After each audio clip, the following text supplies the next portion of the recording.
Hello guys, in today's video I will be showing you how to fix Twitch layout problem. So the answer is easy, just go to the settings and then scroll down to the apps section and then go to the search and search Twitch and then go to the storage, and here you will find this clear cache option. Click on it.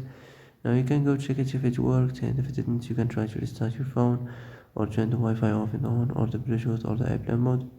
Also you can try to clear data, but be careful. If you clear data, all these applications data will be deleted. This includes all files, the settings, the accounts, the databases, etc. So be careful if you want to clear your data.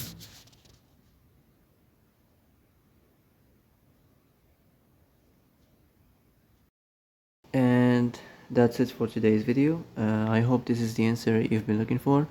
If you like this video, don't forget to like and subscribe, and see you in the next video.